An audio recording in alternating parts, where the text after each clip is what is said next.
사랑과 은혜가 많으신 하나님 아버지, 3일 밤에도 주님 앞에 예배의 자리로 인도하여 주신 것을 감사드립니다. 귀한 예배로 하나님 불러주셨사오니 예비하신 은혜를 우리에게 허락하여 주시옵시고 말씀을 통하여서 주님의 선한 길로 인도하여 주시옵소서. 우리의 삶 가운데 늘 항상 함께 하시며 마지막 때에 늘 오시리라 우리에게 약속하신 예수 그리스도의 이름으로 기도하옵나이다. 아멘.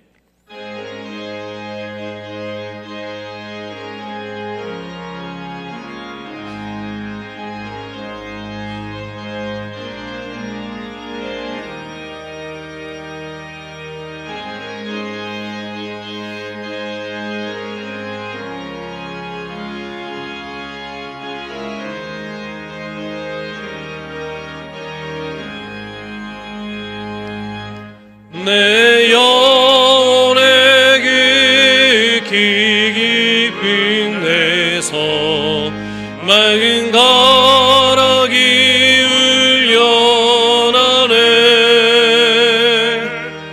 하늘 곡조가 언제나 흘러나와 내 영혼을 고이 싸네.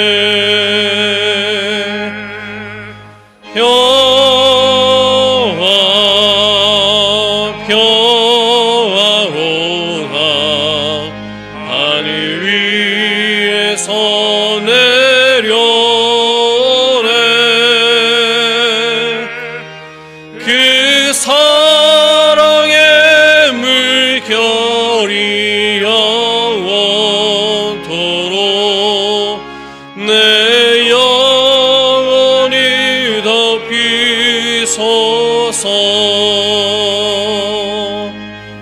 내 마음속에 솟아나 이 평화는 깊이 묻힌 보배로다. 나의 보화를 캐내어 가져가자.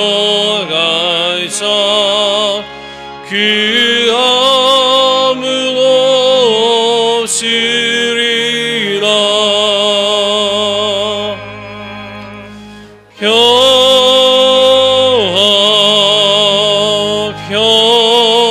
평화로가 하늘 위에서 내려오네.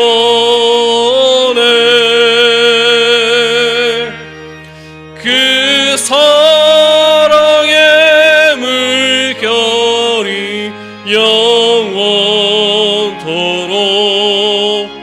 내 영혼을 덮이소서.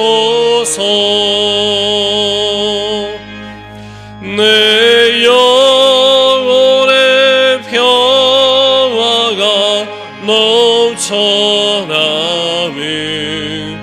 주의 금복을 받음이라.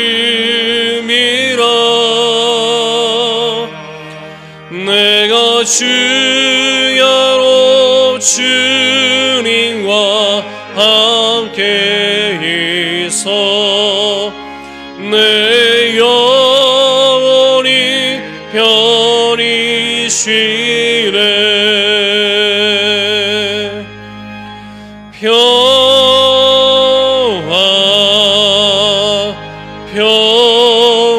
평화로다 하늘 위에서 내려오네.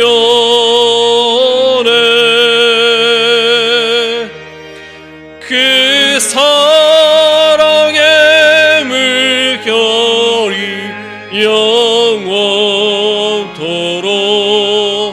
내 영혼을 덮이소서.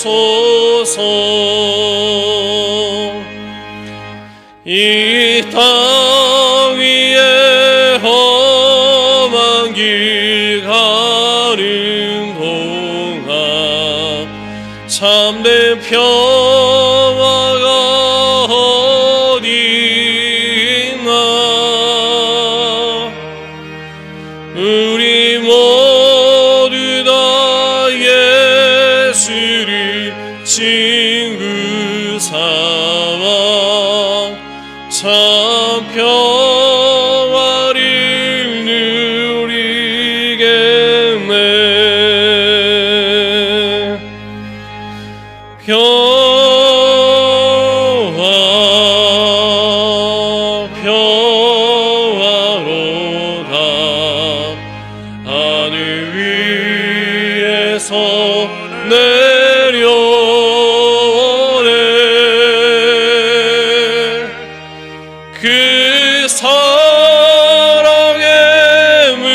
천지 만물을 지으시고 만물을 주관하시는 전능하신 하나님 아버지를 내가 믿사오며 십자가의 사랑으로 용서받을 수 없는 죄인을 구원하심과 자녀 삼아 주신 은혜를 감사드립니다. 지금도 하나님 우편에서 죄인을 위하여 중보하시며 교회의 머리 되신 주님을 믿습니다. 오늘도 주님 앞에 나와서 용서 구하는 자를 기쁘게 보시는 주님, 처지고 부족한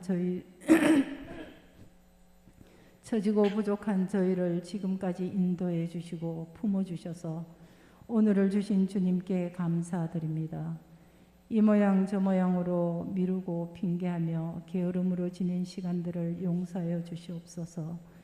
남은 삶의 시간들은 천국 백성으로서 주님의 성품과 인격으로 채워지고 더욱 성숙해져 가기를 원합니다.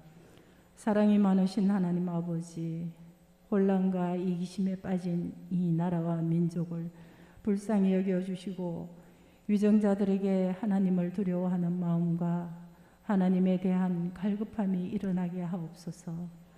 믿음의 기도들을 사용하여 저희들에게 나라를 사랑하는 마음과 바르게 분별할 수 있는 지혜를 주셔서 저들이 진정으로 자유대한민국을 사랑하는 마음으로 주어진 의무를 다하게 하시고 갈라진 민심들이 속히 하나 되게 하옵소서.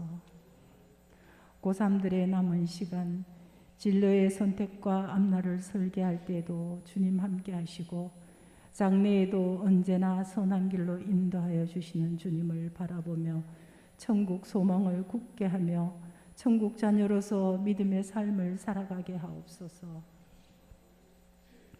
차가운 날씨에 멀리 객지로 군문으로 나간 우리의 권속들을 항상 건강과 신변을 안보하여 주셔서 억울한 일, 위급한 일 당하지 않도록 언제나 함께하여 주시고 오가는 소식마다 평안히 전해지기를 원합니다.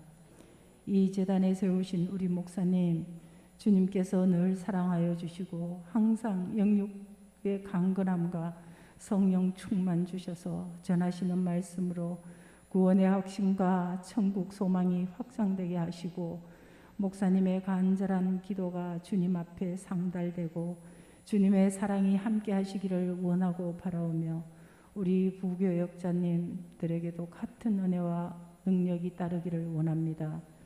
1구역에서 79역에 이르는 우리 권속들의 가정을 지켜주시사 한 가정도 질병과 경제적 어려움에 처하지 않고 견고한 믿음으로 잘 이겨나가 승리하게 하시고 저물어가는 한 해도 잘 마무리할 수 있도록 도와주시옵소서. 이 밤도 말씀 전하실 김재건 목사님, 성령의 장중에 붙들어 주셔서 말씀 가운데 주님 만나기를 원하고 바라며 드려지는 마리아 찬양대의 찬양을 기쁘게 받아 주시옵기를 다시 오실 예수님의 이름으로 기도드리옵나이다.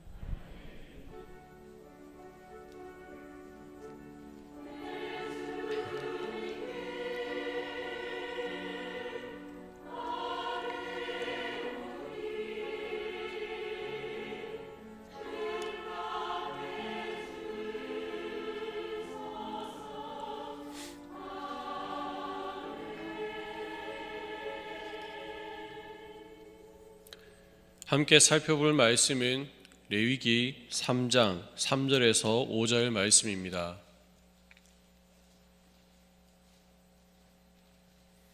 구약성경 148페이지입니다.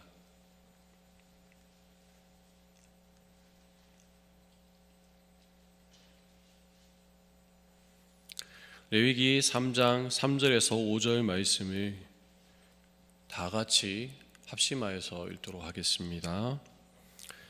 그는 또 그 화목제의 제물 중에서 여호와께 화제를 드리치니 곧 내장에 덮인 기름과 내장에 붙은 모든 기름과 두 콩팥과 그 위의 기름 곧 허리 쪽에 있는 것과 간에 덮인 커플을 콩팥과 함께 떼어낼 것이요 아론의 자손은 그것을 제단 위에 불 위에 있는 나무 위에 번제물 위에서 살을 찌니 이는 화제라 여호와께 향기로운 냄새니라. 아멘. 마리아 찬양대 하나님께 찬양 영광 돌리겠습니다.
아멘. 할렐루야. 주 예수를 믿음으로 통하여서 날마다 복된 삶을 사시는 저와 여러분들이 되시기를 예수님 이름으로 축복합니다.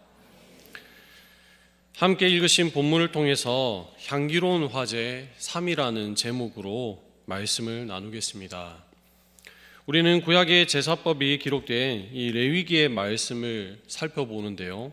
각각의 제사에서 행해지는 의미가 무엇인지, 또 우리에게 주시는 하나님의 말씀의 교훈이 무엇인지를 각각 살펴보고 있습니다. 번제와 소제에 대해서 예전에 살펴본 바가 있지요. 번제가 기록된 1장의 말씀을 통해서 제사의 과정을 나열하고 또 예배자의 역동성을 말하면서 죄에 대한 참상을 이 제사라는 그 순간을 통해 오감으로 느끼고 회개하고 자신의 삶을 돌아보아서 하나님을 섬김에 있어서 우리 자신들이 얼마나 전적으로 헌신되어 있는지를 점검해야 한다라고 말씀드린 바 있습니다. 그리고 또 소제가 기록된 레위기 2장의 말씀을 통해서 준비된 고운 가루와 같이 우리의 마음이 하나님 앞에 예배에 앞서 준비되어야 한다라고 말씀을 드렸습니다. 소제의 제사에 들어가는 소금을 통해 소금 언약을 거론하였고, 하나님과 언약 관계에 놓인 우리가 늘 주님 안에 잘 거하고 있는지 돌아보아야 한다라고 말씀을 드렸지요. 오늘은 여호와께 향기로운 냄새가 되는 이 3대 제사 가운데 세 번째로 언급되고 있는 화목제를 중심으로 말씀을 살펴보고자 합니다. 레위기 3장에서 규정된 이 화목제의 히브리어는 쉘라밈이라고 합니다. 이 단어는 샬롬에서 기원한 것입니다. 히브리어 샬롬은 평화를 나타내는데, 여기서 말하는 평화는 폭넓은 의미를 담고 있습니다. 우리가 생각할 때 흔히 마음의 평화, 그런 것이 아닌 건강이라든지 우리의 삶이 번성한다든지 또 하나님과의 화목함이라든지 그 많은 것을 포함하고 궁극에 가서는 구원함을 받는 것이 샬롬이며 평화라는 것입니다. 화목제는 하나님과 화목하기 위해 바치는 제사가 아닙니다. 좀 의외지요? 하나님과 이미 화목한 관계를 감사하면서 기뻐하기 위해 바치는 제사가 화목제입니다. 하나님과 관계가 틀어졌을 경우 관계를 복원하기 위하여 화목하고 화해하기 위하여 드리는 제사는 속건제나 또는 속죄제라고 할 수 있지요. 왜냐하면 하나님의 백성과 하나님 사이를 가로막는 것이 죄이기 때문입니다. 화목제는 번제와 소제 다음에 나오는데, 그 이유는 다른 두 제사와 마찬가지로 화목제도 여호와께 향기로운 냄새를 일으키는 불에 태워지는 화제에 속하기 때문입니다. 3장의 내용은 앞에 레위기 1장과 2장의 내용처럼 세 단락으로 나누어집니다. 1절부터 5절까지가 소의 화목제, 6절부터 11절까지가 양의 화목제, 12절부터 17절까지가 염소의 화목제로 각각 나누어지지요. 화목제는 하나님 앞에서 영적인 잔치를 베풀어서 사람들과 고기를 나누어 먹는 것에 목적이 있습니다. 그래서 소나 양이나 염소를 암수의 구분이 없이 화목제로 바칠 수 있었지요. 다만 흠없는 것으로 하나님 앞에 드려야 했습니다. 비둘기는 여기서 제외되었는데, 그 이유는 바로 이웃과 고기를 나눠 먹으면서 질 좋은 식사를 하기에는 이 비둘기나 새 같은 것은 너무나 빈약했기 때문입니다. 화목제가 다른 두 제사와 다른 차이점이 있는 것이 바로 이 부분입니다. 예배자가 바친 제물을 먹는 것이 허용되었다라는 것이죠. 번제는 제물 전체를 불에 태웠고, 소제는 소량의 기념물을 제외하고 제사장이 먹었습니다. 화목제는 제물의 특정 부위를 불에 태운 후에 어떤 부위는 제사장이 먹고 나머지 전체는 예비자가 먹도록 돌려 주었습니다.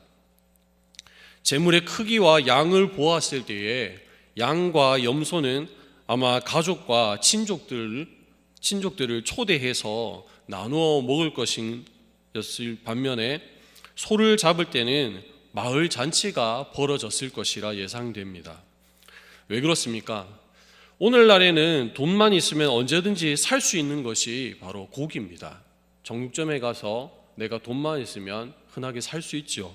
그런데 이 고대 세계에서 고기는 그리 흔한 음식이 아니었습니다. 고기는 최고의 음식이었지요. 아무에게나 줄 수 없고 아무 때나 먹을 수 있는 것이 아닌 것이 바로 고기 음식입니다. 특별한 때 특별한 손님에게 주는 음식입니다.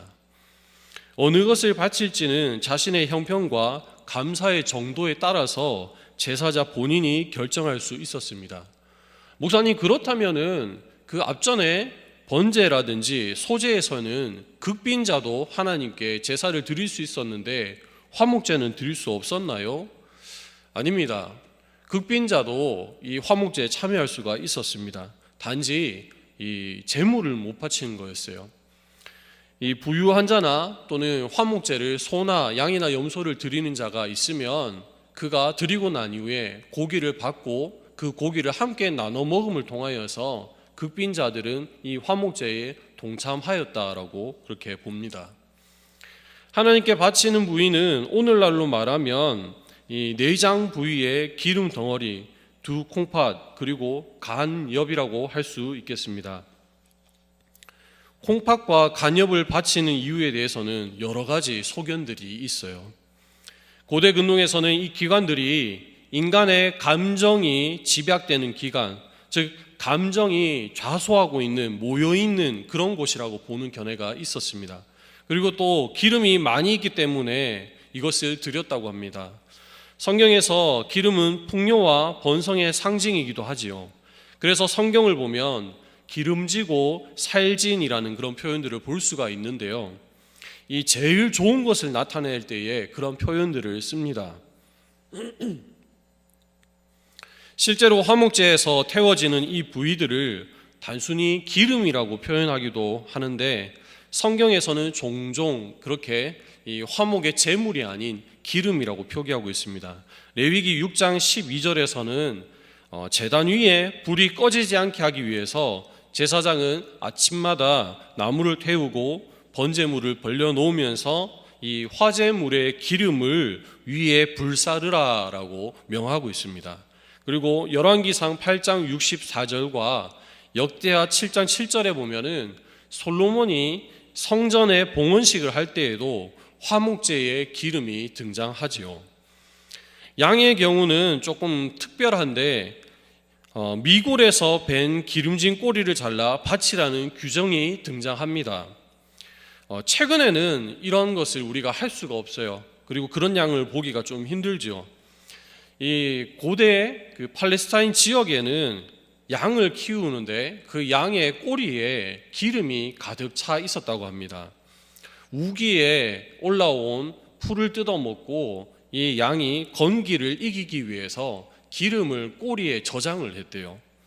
그래서 어떤 이 역사학자의 기록에 의하면 고대 팔레스타인 이 지역에 양의 꼬리가 너무 비대하고 거대해서 그 꼬리에 바퀴에 수레를 다는 그런 경우도 있었다고 합니다. 상상이 잘 안 가시죠? 저도 실제로 보지는 않았지만 그런 식으로 이렇게 양이 있었고 그 꼬리를 잘라서 하나님 앞에 드렸답니다. 기름진 꼬리는 미고를 절단하여서 제단에 바쳤습니다. 그렇다면 양 말고 이 염소나 소는 꼬리를 자르지 않았나요? 이 염소나 소의 꼬리는 기름이 아닌 고기 덩어리였기 때문에 제단에 바쳐지지 않았습니다. 이 모든 것을 종합해서 살펴보면 기름진 내장과 두 개의 콩팥, 간엽, 그리고 기름진 꼬리는 굉장히 귀하고 중요한 의미를 가졌다는 것을 알 수가 있습니다. 그런데 이 짙은 빨간색의 간에 대해서 고대인들의 고정관념 중에 또 다른 가치관이 있는데 그것은 뭐냐면 그 기관, 이 간이 피를 만드는 기관으로 간주되었다는 거예요. 그래서 피는 곧 생명이고 또 하나님께 돌려야 하기 때문에 간이 요구되었다는 그런 견해도 있습니다. 이렇게 해석하는 것이 우리의 전통적인 견해이고 또 성경적으로 바라볼 때에 하나님께서 원한 것이라 우리는 믿습니다. 화목제가 번제나 소제와 또 다른 점은 번제와 소제가 날마다 아침 저녁으로 드려진 반면에 화목제는 선택적인 제사였기 때문에 예배자가 드리고 싶을 때 언제든지 드릴 수 있었다라는 것입니다. 화목제는 월삭이나 오순절 같은 일부의 절기에 공적 제의로 바쳐지는 경우를 제외하면 매우 사적인 개인적인 성격이 강한 제사입니다. 레위기 7장 11절에서 34절까지의 기록을 보면 화목제 규례를 살펴보면 세 가지 유형으로 기록되어 있습니다. 각각 고백제, 서원제, 자원제인데요. 이 고백제는 또 다른 말로 감사제나 찬양제라고도 하였고, 또 자원제는 낙헌제라고도 했습니다. 그렇다면 각각의 이 제사, 화목제는 어느 때에 드렸을까요?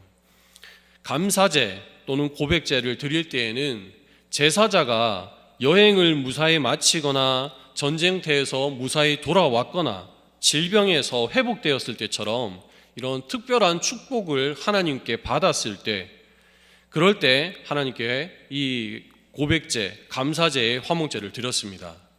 감사의 화목제를 드릴 때는 분명 이 제물을 드리고 나서 고기를 받아오는데 이 고기는 당일에 다 먹어야 했습니다.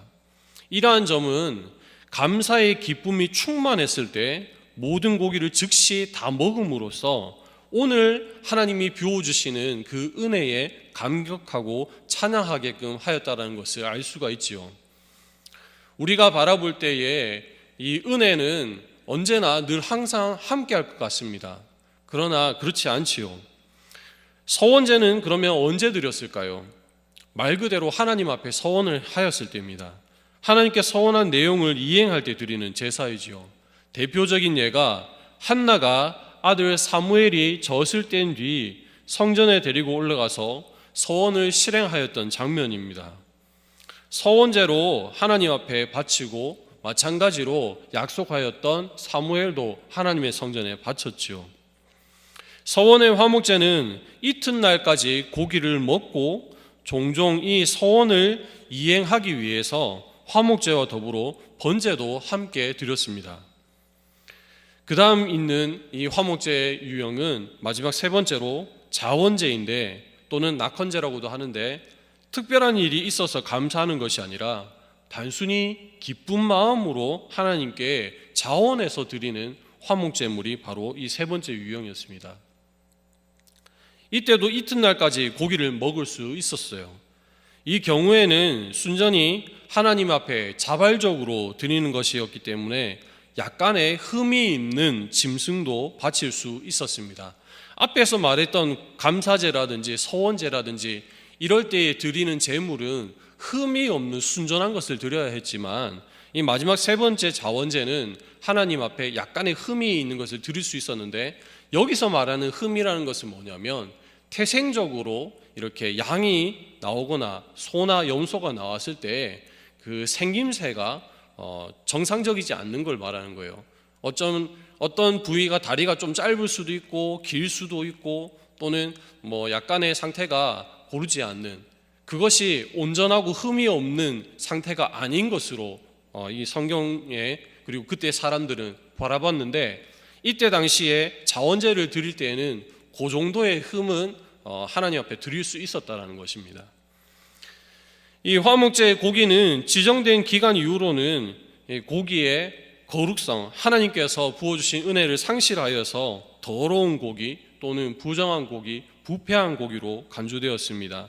이렇게 일정 기간 후에 제의적으로 부패한 고기나 부정한 것과 접촉한 고기를 먹는 것은 스스로를 부정케 하는 심각한 죄였기 때문에 그런 고기는 진 밖에 버려서 불살라 없애야 했습니다.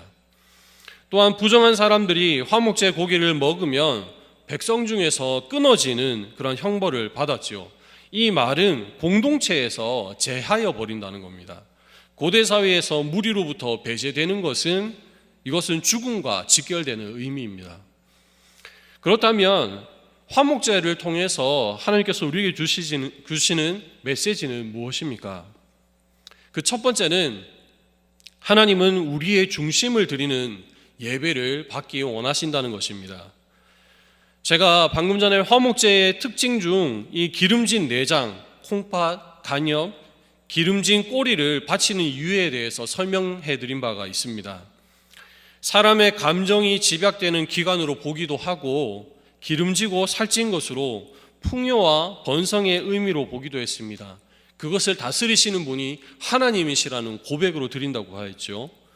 붉게 생겨서 피를 만드는 기관으로 간주되어서 피는 곧 생명이며 하나님께 돌려야 하기 때문에 드렸다고도 말씀드렸습니다.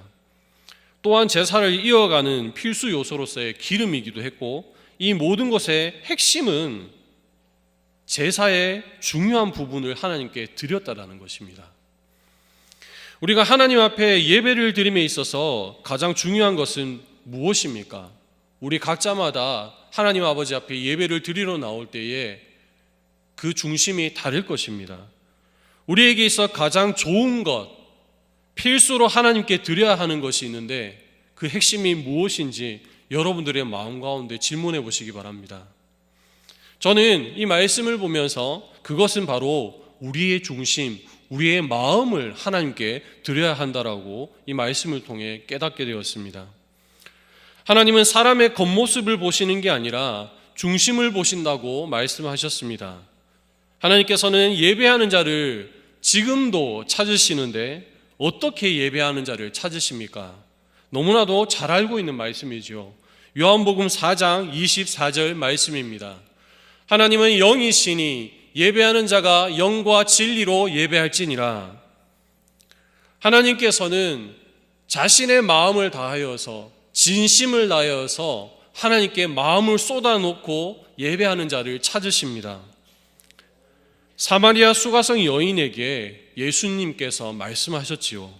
여자여, 내 말을 믿으라. 이 산에서도 말고 예루살렘에서도 말고 너희가 아버지께 예배할 때가 이르리라. 요즘 신종어 가운데서 플로팅 크리스천이라는 말이 있습니다.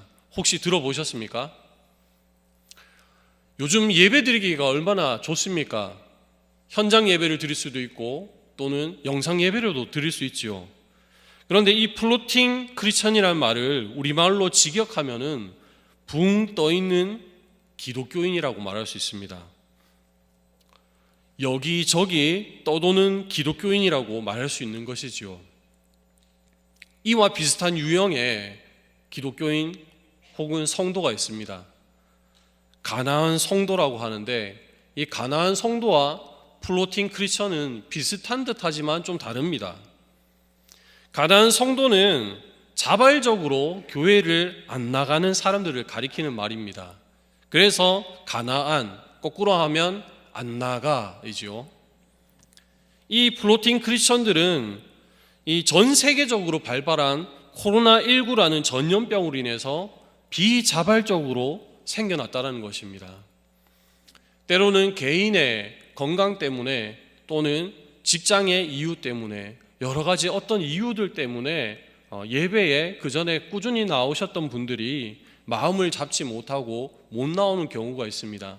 그래서 붕 떠버린 것과 같이 뭔가 할 일이 있어야 되는데 그것을 잡지 못하고 붕 떠 있는 상태와 같은 그러한 상태가 된 것이죠. 그런데 이 플로팅 크리스천들도 두 가지 유행이 있답니다. 첫 번째는 닷을 쳐놓고 다니는 유형입니다. 등록교회에 마치 배가 정박하듯이 닷을 쳐놓고 여기저기 동영상을 보면서 기웃거리는 그런 성도를 말하는가 하면, 두 번째 유형은 부평초와 같은 그런 성도입니다. 떠도는 부평초와 같이 한없이 인터넷상에 떠도는 예배 영상만 찾아다니면서 보는 거죠. 편의와 자유로운 예배를 찾아 떠도는 그런 성도들이 많아졌습니다. 우리 한국교회는 서구 기독교가 몇백 년에 걸쳐서 지나온 긴 이 변화의 여정들을 코로나라는 이 한 점으로 인해서 한순간에 그 모든 것들이 당겨져 버리게 되었습니다. 지금 이 순간에도 영상으로 예배를 시청하고 계신 분들이 계실 겁니다. 건강이 좋지 못해서 각자의 사정에 따라서 자기 자리에서 영과 진리로 예배를 드리는 분들이 있는가 하면 자신의 소견에 오른 대로 신앙의 기호대로 그저 그렇게 있는 성도들도 있겠지요. 지금 내가 드리고 있는 이 예배가 최선인가 고민해 보시기 바랍니다. 옛날에 어떤 드라마에서 그런 대사가 유행이었죠. 누구시? 그거 최선입니까? 우리 각자에게 그런 질문을 한번 던져보시기 바랍니다. 가장 좋은 것으로, 가장 귀한 것으로 하나님께 과연 내가 드리고 있는가? 예배를 하고 있는가? 각자 자신의 마음 중심에 이 질문을 해보시기를 강권하고 부탁드립니다. 두 번째로, 화목제는 예배당을 넘어선 성도의 삶을 우리에게 보여줍니다. 번제의 제물이 하나님께 온전히 바쳐진 제물이었다면 화목 제물은 하나님께 일부 바치고 나머지 대부분은 가족이나 이웃과 함께 나누기 위한 제물이었습니다. 따라서 번제가 하나님을 향한 수직적인 제사였다면 이 또 하나의 감사의 제물이었던 화목제는 주로 사람들과 기쁨을 나누기 위한 수평적인 제사였다고 볼 수 있어요. 또한 어떠한 목적의 제사를 드리느냐에 따라서 그 성격도 명확하였습니다. 그런데 이 공통점이 있습니다. 화목제의 공통점, 제사를 드리는 자는 반드시 정결함을 유지해야 한다는 것입니다. 이것은 음식을 먹을 때도 마찬가지입니다. 제사를 드리는 것과 음식을 나누는 것이 별개의 것이 아닌 것이죠. 제사를 드리러 하나님 앞에 갔을 때는 거룩하지만 내가 음식을 먹을 때는 거룩하지 않아도 돼. 이게 아니라는 겁니다. 하나님 앞에서 예배할 때 거룩함을 간직해야 한다면 그것의 연장선상인 제물 음식을 나누어 먹는 것, 그 자리도 거룩함을 이어가야 하는 것입니다. 즉, 이 거룩함은 우리의 일상으로 이어져서 표현되어야 한다는 것이지요. 말세의 징조에 대하여서 우리 목사님께서 사도 바울의 말씀을 인용하여서 두 차례나 걸쳐서 증거하셨습니다. 디모데후서 3장 2절에서 5절 말씀입니다.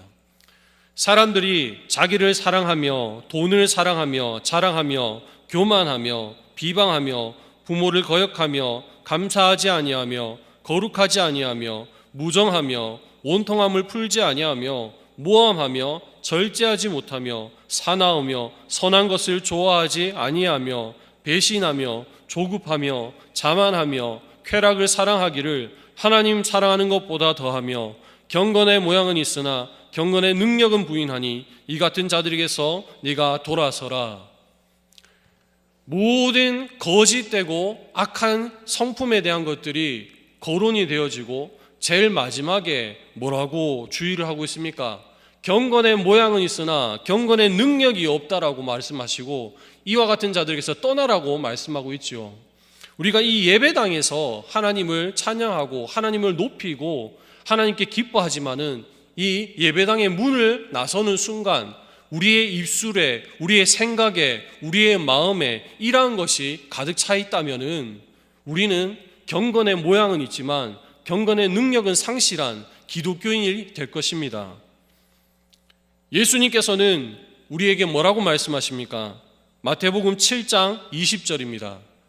이러므로 그들의 열매로 그들을 알리라. 이 말씀은 거짓 선지자와 참 선지자에 대한 구분점을 명확하게 제시하고 있습니다. 아무리 그럴듯한 말로 혹할 수 있는 은사와 그런 능력으로 사람들을 미혹할 수 있지만은 결국에 그들의 열매로 그들이 어떤 자인지를 알 수 있다고 말씀하셨지요. 그런데 우리는 자주 착각하곤 합니다. 아니요, 더 좁혀서 저 자신을 봐도 제가 정말 자주 착각을 하는 것 같아요. 나는 아니겠지. 나는 아닐 거야. 저거 저 사람에 대한 이야기야. 그래, 저 사람한테 해동하는 그런 말씀이야. 그런데 요즘 들어서 부쩍 제 자신을 돌아볼 때에 아니야, 그 사람이 나일 수도 있어. 그런 생각이 듭니다. 얼마 전에 우리 교회에서도 드려주셨던 이 예배 가운데 주셨던 말씀 중에 제 양심을 계속 찔렀던 말씀이 있습니다. 본을 보이는 자리에 있는 자가 어떻게 해야 되는가에 대한 말씀이었죠. 이 자리에 서 있는 것이 중요한 것이 아니라 이것을 지키기 위해서 어떻게 해야 되는가에 대한 말씀을 목사님께서도 말씀해 주셨었습니다. 그 말씀을 들을 때에 제 양심에 찔림이 있었고 또 어떻게 해야 되는지 알매도 불구하고 이 머리에서 가슴까지 내려오는 이것이 얼마나 힘이 드는지요. 그래서 이 말씀을 준비하면서도 제 양심 가운데는 네가 그 사람이야 라는 그런 음성이 들려서 굉장히 말씀을 준비하면서도 괴로웠습니다. 그 사람이 다른 사람이 아니라 내가 될 수 있다라는 그 생각을 여러분들 늘 염두에 두시기 바랍니다. 열매로 그들을 알리라. 두렵고 떨림으로 너희 구원을 이루라. 우리 주님 날마다 말씀하시지요. 예배당 안에만 머물러 있는 믿음이 아닌 삶 가운데서 아름답고 튼실한 성령의 열매를 맺는 저와 여러분들이 되시기를 축복합니다. 세 번째로 화목제는 주님의 성찬을 떠올리게 합니다. 최후의 만찬에서 예수님은 포도주 잔을 내 피로 세운 새 언약으로 지칭하셨습니다. 그때 주님은 옛 언약의 피를 언급하셨지요. 이스라엘 백성들이 시내산 언약을 맺을 때에 모세는 번제와 화목제의 피를 취해서 그 피를 백성들에게 뿌리고 이렇게 말했습니다. 출애굽기 24장 8절 말씀입니다. 이는 여호와께서 이 모든 말씀에 대하여 너희와 세우신 언약의 피니라. 어디서 많이 들어보신 말씀 같지가 않습니까? 현재를 살아갈 때에는 우리가 성찬식에서 이 말씀을 좀 들어봤을 거예요. 왜냐하면 예수님께서 최후의 만찬을 하실 때에 제자들에게 떡을 떼고 잔을 나누시면서 이 잔은 바로 내 피이며 너희와 세운 언약의 피다라고 하시며 주시지요. 이 차후의 만찬은 번제와 같은 그런 모습과 유사하다고 이렇게 생각할 수도 있습니다. 그런데 번제보다는 화목제와 더 유사합니다. 왜냐하면 화목제와 최후의 만찬은 모두 식사이며 교제의 장소였습니다. 그런데 번제는 식사가 아니었죠. 번제는 제사의 자리입니다. 그리고 드려지는 자리고 온전하게 태워지는 자리입니다. 그렇다면 이것과 연결되는 것은 예수 그리스도께서 십자가의 죽으심입니다.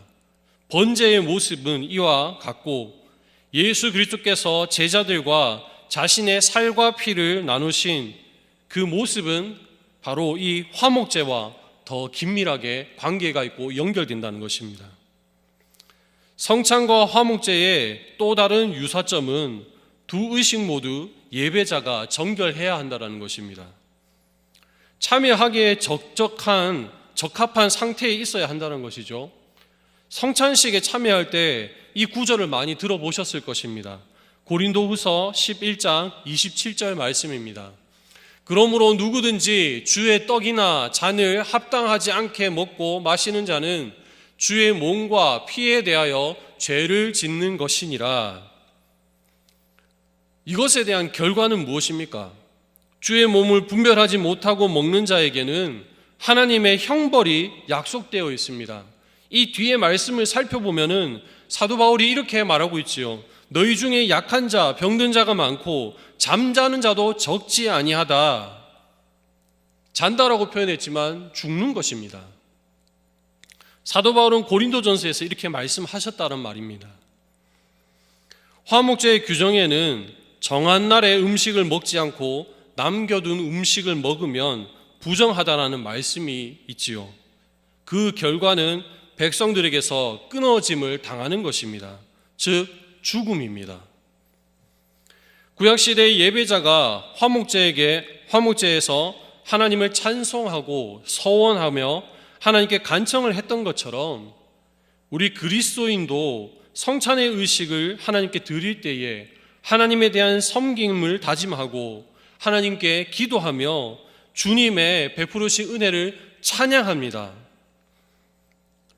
우리는 지금 우리를 향한 하나님의 인자심에 대한 그 보여주시는 가시적인 보증으로 이 화목제의 고기와 같은 것을 먹지는 않습니다.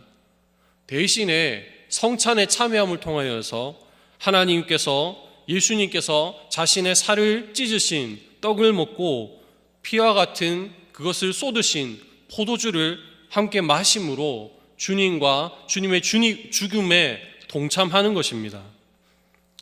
떡과 포도주는 그리스도로 말미암아 이루어진 구원을 우리에게 기억나게 하고, 떡과 포도주는 현재 우리에게 하나님께서 베풀어 주신 호의와 은혜를 보증케 합니다. 떡과 포도주는 주님의 자녀들에게 주님이 다시 오실 날까지 계속 복을 주시며 함께 하실 것을 약속합니다. 믿으십니까? 우리 주님 오실 때까지 화목제물 되신 주님을 우리는 날마다 기념하고 기억하며 살아야 합니다. 그러나 또한 이것은 우리 주님께서 함께 맞이하게 될 이 천국 잔치의 모형이라는 것을 믿으시기 바랍니다. 주님과 더불어 함께하게 될 이 하늘 잔치의 소망을 가지며 일상의 가운데 늘 인내하고 승리하시기를 바랍니다. 말씀의 결론을 맺겠습니다. 사랑하는 성도 여러분, 구원은 값없이 베푸시는 하나님의 선물임이 틀림없습니다. 하지만 그 구원의 복된 소식은 절대 값싸거나 싸구려가 아닙니다. 그 구속의 역사를 이루기 위해서 치르신 예수 그리스도의 희생 제물 되심, 그리고 우리를 주님과 우리 사이를 화목해 하심, 이것이 가능했기 때문에 이루어진 일입니다.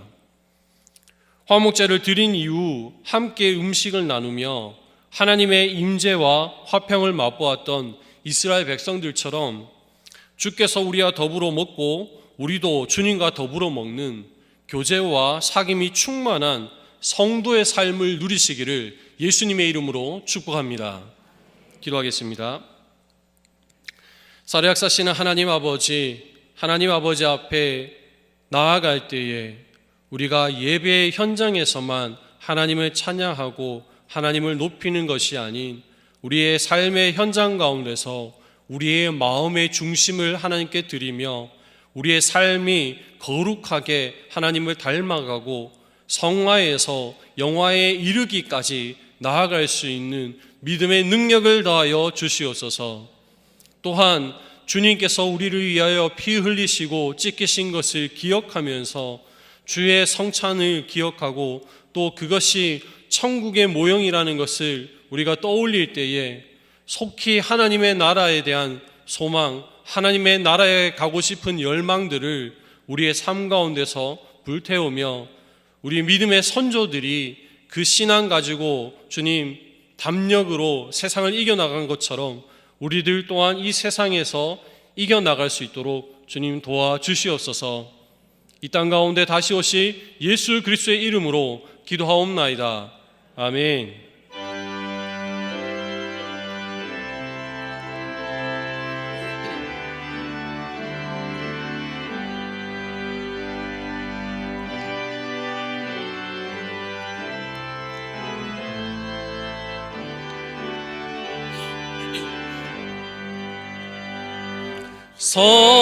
성자의 귀한 몸 나 위하여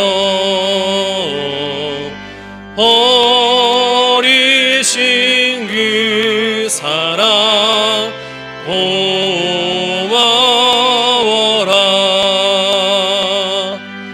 내 머리 숙여서 주님께 비는 말 나누어 주님께 바치리까. 지금도 날 위해 강구하시 이 같은 믿음이 아옵나니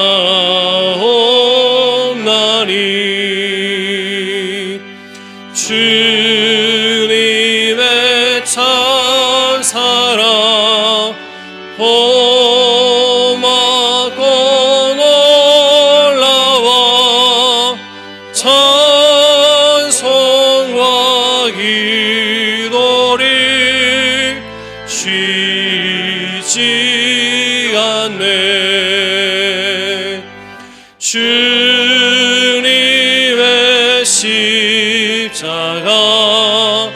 나도 지고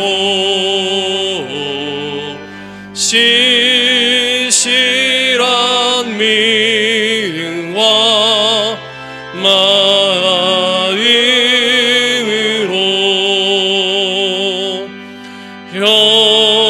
형제의 사랑과 친절한 위로를 네게나 베풀게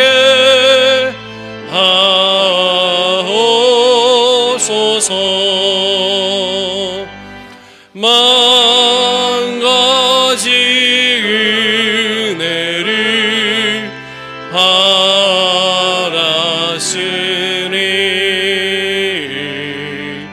내 평생 슬프나 즐거우나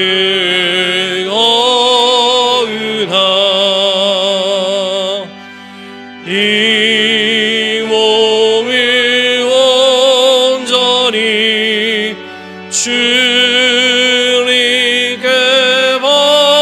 바쳐서 주님만 위하여 늘 살겠네.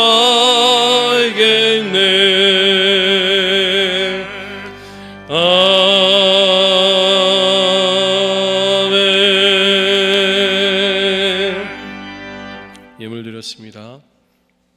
감사원금, 성경원금 각각 드렸습니다.